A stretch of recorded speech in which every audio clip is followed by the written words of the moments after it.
I think if I hear you call me Becky one more time, six-pack, I'm gonna pop your tops. All six of them. Who are you?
Hey, this is Matt once again. Welcome back to another video. Again, I apologize for how dark it is, but it's the best I can do for right now. And this is another paid request, this time from Guillermo. It's for the Dinosaur project from 2012. Now, this is another found footage film, and this was decent, fairly decent. It's better than the last found footage film I saw with dinosaurs, and that's Area 407. This is a movie that would have helped if it had a bigger budget, because the effects on the dinosaurs and the digital effects, they do leave a lot to be desired. Now, I could deal with some of it because I liked some of the ideas, or I didn't mind the development of the story, so to speak, because it's found footage, but it's a little bit more of an adventure story, a little bit more like a Jurassic Park, type of flick. But I said more adventure than horror in a way. The idea of the film is there's these sightings in Congo. They're increasing more and more. And so a group of people decided to go on an excavation. They call themselves the Dinosaur Project. You have the leader, who's a dad. You have our lead character, the son, who wants to go with his dad, but you get the idea the dad and the son don't always get along the best, and the dad doesn't want the son to come along, and the son's like in his 20s or so, and you have a few others. So, go on the excavation. You also have some TV crew with them. Somehow the kid snuck onto a helicopter. I don't know how the hell that happens, because there's people all around. It's not like a big plane, it's like a little helicopter. But again, somehow he got behind and snuck in. I don't know how the fuck he did that. Teleportation, maybe. But he just found out. The dad gets pissed. But one at least another, they get hit by these flying dinos. The chopper crashes, and then they're stuck. And there's either dinosaurs, or there's a gateway, or they have to figure out what to do next, how to get out, if they can, and so forth. So like I said, for a found footage flick, obviously you're not going to see wall-to-wall dinosaurs, but there are shots of them where it's not like you see an eye. It's not like you see a claw, and that's it. You do see a lot of compared to other found footage films, you do see a lot of shots of the dinosaurs, but on the flip side, the effects are rather garbage, because they just didn't have the money for it.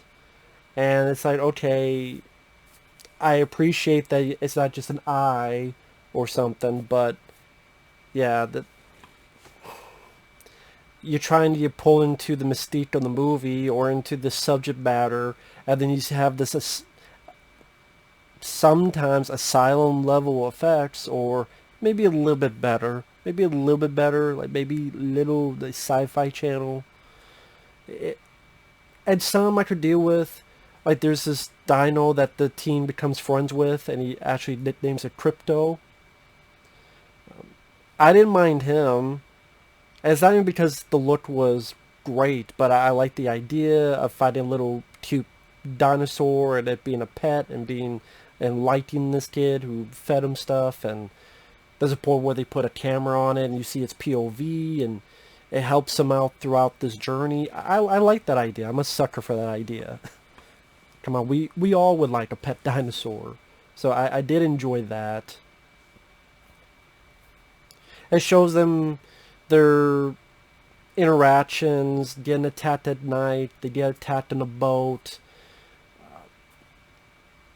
Again, they put a camera on one of those, the crypto, the little dinosaur, and they see him. I thought it was rather cool that you see its POV through the water and the way that was done.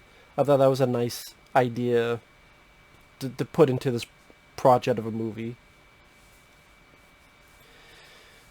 Others on the crew, you have the kind of the two TV crew guys. You have this guy named Charlie who seems to work with his dad, our lead character's dad, and he seems more friendly to him than his own dad.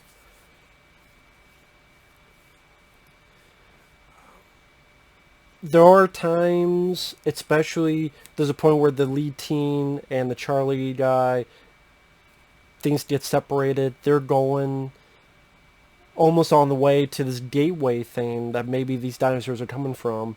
And there are times where it is very shaky and I get disoriented as to what's going on. And at least there's different kinds of dinosaurs. Like there's these bat-like creatures. There's, like I said, the little friendly dinosaur. There's one that looks as if it would be Nessie, a Loch Ness monster looking creature. So at least there's a variety. Again, not the effects are not really all that. I would say that's the biggest detriment of the film, sadly. The other detriment is one of the characters, they just go crazy almost on the drop of a fucking dime. Like, the spoilers, right now, spoilers. The Charlie character, he becomes a bad guy rather quickly. And the justification is that, well, he wants to be one to take claim on finding these dinosaurs. But I mean,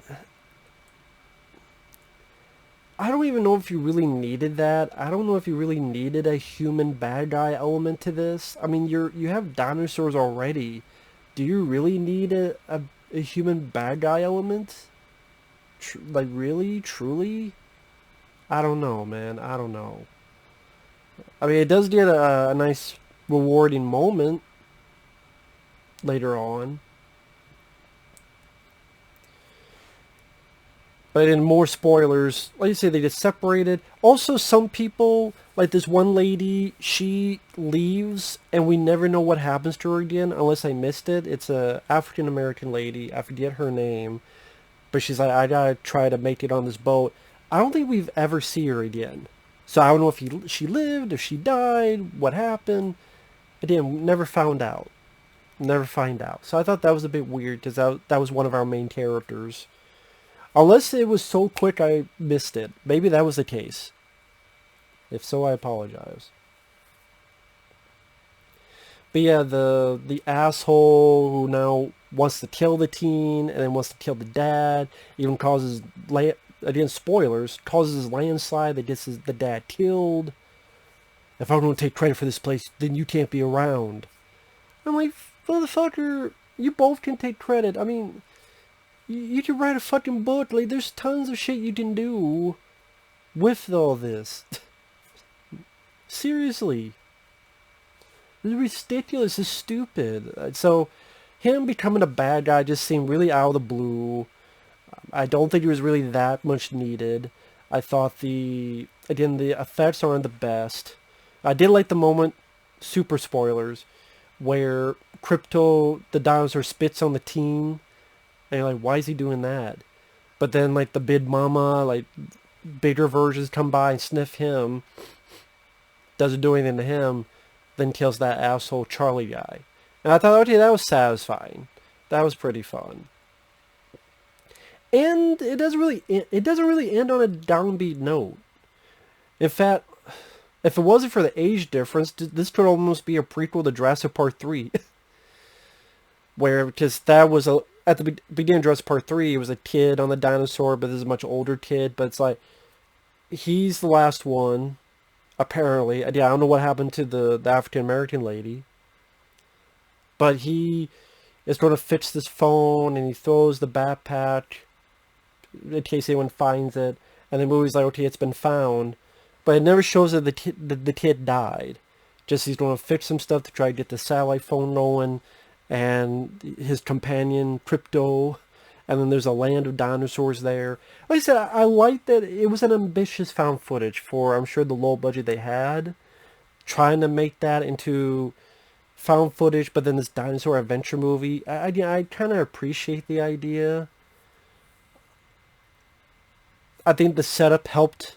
Because Area 407, the characters were horrible in that. You barely saw shit. Granted, at least you saw shit. It might not look good, but you actually see stuff. And I didn't mind the lead teen in this. I didn't mind him. Some critics did not like him. I thought he did a rather good job. Guy who played his dad. I didn't really have any problems with the acting. I thought the acting was fairly decent. I don't know if they were planning to do a sequel. It almost sets it up as if there could be a sequel.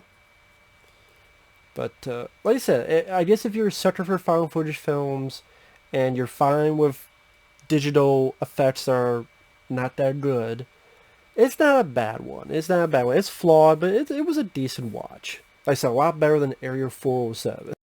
So yeah, not too bad. Not too shabby. So thanks for watching. We'll see you guys later. Bye-bye.